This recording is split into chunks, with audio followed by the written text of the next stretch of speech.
एक नीरजा नाम की लड़की से हो रही होती है। पूरा गांव इस शादी से बड़ा ही खुश होता है क्योंकि नीरजा एक फौजी होती है। लेकिन नीरजा की सास पार्वती और नंद नंदनी इस शादी से ज्यादा खुश नहीं होते हैं। अरे क्या हुआ माँ, इतने गुस्से में क्यों हो? गुस्सा ना करूं तो और क्या करूं? अरे वो हमारी पड़ोसन विमला है ना, आज पूरे मंदिर में दादी बनने की खुशी में मिठाई बांट रही थी। पूरे गांव में मेरी उम्र की सभी औरतें दादी और नानी बन गई हैं, लेकिन मैं ही अभी तक दादी नहीं बनी। ना जाने इस जन्म में मुझे पोता पोती का सुख नसीब भी होगा या नहीं।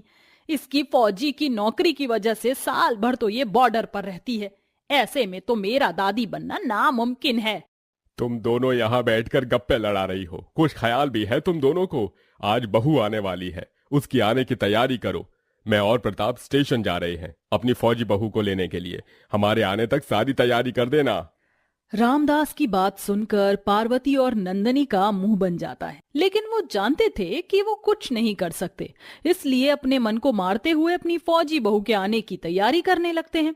उधर रामदास और प्रताप नीरजा को लेकर घर आ जाते हैं। नीरजा जब भी ड्यूटी से घर आती तो प्रताप और रामदास दोनों मिलकर उसका बहुत ध्यान रखते हैं। रामदास अपने हाथों से अपनी फौजी बहू को खाना खिलाता है।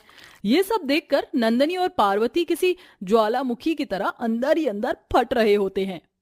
समय गुजरता है और नीरजा की छुट्टियां खत्म हो जाती हैं, जिसके बाद नीरजा अपनी ड्यूटी पर वापस चली जाती है। वहीं अब पार्वती और नंदनी ने नीरजा के खिलाफ साजिश रचती हैं।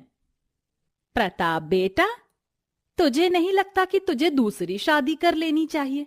नीरजा बहू फौजी है, जिसके चलते उसे हमेशा बॉर्डर पर ही रहना पड़ता है। ऐसे में तुम लोगों का परिवार कैसे बढ़ेगा? मैं तो कह रही हूँ नीरजा को तलाक दे और किसी अच्छी लड़की से शादी कर, जो हमें हमारे घर का जल्द से जल्द वारिस दे सके। माँ, ये आप कैसी बातें कर रही हैं? अरे आपको तो गर्व होना चाहिए कि आपकी बहू फौजी है, जो साल भर बॉर्डर पर रहती है और हमारे देश की रक्षा करती है। इन फौजियों की वजह से ही हम लोग चैन की नींद सो पाते हैं।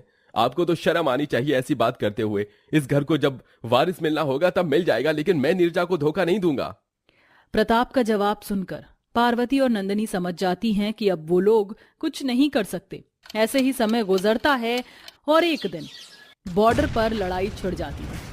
इस लड़ाई में कई फौजी शहीद हो जाते हैं, लेकिन नीरजा हिम्मत नहीं हारती और आतंकवादियों से लड़ती है कि तभी एक गोली नीरजा के कंधे पर लग जाती है, जिससे नीरजा पहाड़ी से गिरकर नदी में बह जाती है। बॉर्डर पर लड़ाई छिड़ने की खबर सब लोग टीवी पर देख रहे होते हैं कि तभी दरवाजे पर दस्तक होती है। क्या आप ही आर्मी ऑफिसर नीरजा के पति प्रताप है? जी हाँ, जैसा कि आप सभी लोग जानते हैं, अभी बॉर्डर पर जंग छिड़ी हुई है। इस लड़ाई में हमारे कई आर्मी ऑफिसर शहीद हो गए हैं। इसमें से एक आपकी पत्नी नीरजा भी है। उन्हें गोली लगी थी, जिसके चलते वो एक बहुत ऊंची पहाड़ी से नीचे गिर गई। इतनी ऊंची पहाड़ी से गिरने और गोली लगने के बाद किसी का भी बचना मुमकिन नहीं है। ये उनका कुछ सामान है जो हम आपको देने आए थे। प्रताप और रामदास को जैसे ही ये खबर पता चलती है तो उनके पैरों तले जमीन खिसक जाती है और वो बहुत रोते हैं। लेकिन वहीं नंदनी और पार्वती इस खबर से बहुत ज्यादा खुश होती हैं और अपने कमरे में बैठकर पार्टी कर रही होती हैं। ये खबर तो मेरी जिंदगी की सबसे अच्छी गुड न्यूज है। जहां नंदनी और पार्वती नीरजा की मौत की खुशी बना रही होती हैं, वहीं प्रताप और रामदास इस गम से बाहर निकलने को तैयार नहीं होते कि उनकी बहू मर चुकी है। वहीं दूसरी तरफ पानी में बहती हुई एक बॉडी जा रही होती है, जो किसी और की नहीं बल्कि नीरजा की होती है। पानी में गिरने की वजह से नीरजा बच जाती है और बहते हुए एक गांव के किनारे पहुंच जाती है, जहां प्रशांत नाम के लड़के की नजर नीरजा पर पड़ती है। हे भगवान, ये लड़की कौन है? लगता है ये पानी में डूबने की वजह से बेहोश हो गई है। इसे जल्दी से गांव के वैद्य के पास ले जाता हूँ। प्रशांत नीरजा को गांव के वैद्य के पास ले जाता है, जहां वैद्य नीरजा का इलाज करते हैं। 2 दिन के बाद नीरजा को होश आता है। मैं कौन हूँ और आप लोग कौन हैं? मैं यहाँ कैसे आई? लगता है इस हादसे की वजह से तुम अपनी याददाश्त भूल चुकी हो। तुम गांव की नदी किनारे हमें बेहोश मिली थी। हमें भी नहीं पता कि तुम कहां से आई, लेकिन तुम्हारे लिए खुशखबरी है, तुम गर्भवती हो और मां बनने वाली हो। लेकिन मेरा पति कौन है और मैं यहाँ कैसे आई? बेटी, दिमाग पर ज्यादा जोर मत डालो, इससे बच्चे की सेहत पर असर पड़ेगा। जब तक तुम्हें सब कुछ याद नहीं आ जाता तुम हमारे साथ इसी गांव में रह सकती हो। सभी गांव वाले नीरजा को अपने घर में ही रखते हैं और उसकी देखभाल करते हैं। वहीं बेचारे प्रशांत की हालत रो रो कर काफी बिगड़ चुकी थी। प्रताप बेटा, 7 महीने हो चुके हैं, अब तो तू शादी कर ले। नीरजा बहू वापस नहीं आने वाली। तू कब तक अपनी जिंदगी ऐसे ही खराब करता रहेगा? हाँ बेटा, तू शादी कर ले। बहू के जाने का गम मुझे भी है, लेकिन मैं तेरी जिंदगी ऐसे बर्बाद होते हुए नहीं देख सकता। हमारी बात मान, दूसरी शादी कर और अपना घर बसा। नीरजा बहू की आत्मा जहां पर भी है वो भी यही चाहेगी तू खुश रहे, ना कि दुखी।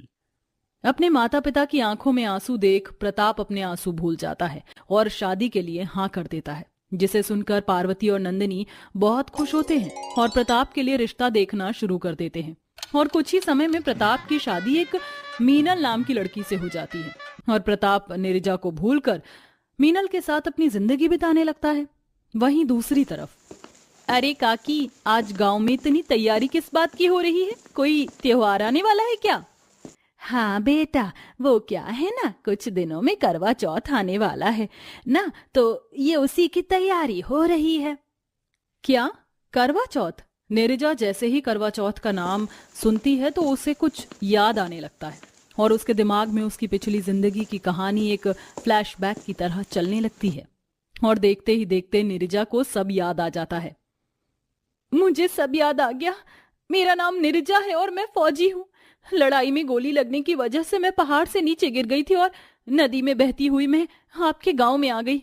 मेरे पति और मेरे ससुराल वाले मेरी राह देख रहे होंगे, मुझे उनके पास जाना है। जिसके बाद नीरजा अपने ससुराल के लिए निकल जाती है, लेकिन नीरजा जैसे ही ससुराल पहुंचती है तो वो देखती है कि उसका पति प्रताप किसी और लड़की के साथ करवा चौथ का व्रत बना रहा है। ये सब देखकर नीरजा अंदर ही अंदर टूट जाती है कि तभी प्रताप की नजर नीरजा पर पड़ती है। नीरजा, तुम जिंदा हो? तुम इतने समय से कहाँ थी? तुम तो पहाड़ से गिरकर मर गई थी ना? पहाड़ से गिरने के बाद मैं एक नदी में बहते हुए एक गांव में पहुंच गई थी। मैं इतने महीने तक उस गांव में थी, मेरी याददाश्त चली गई थी, लेकिन अचानक मुझे मेरी याददाश्त वापस मिली और मैं यहाँ आ गई। नीरजा इतना बोल ही रही होती है कि तभी नीरजा के ससुराल वाले वहां आ जाते हैं। तुम तो जिंदा हो?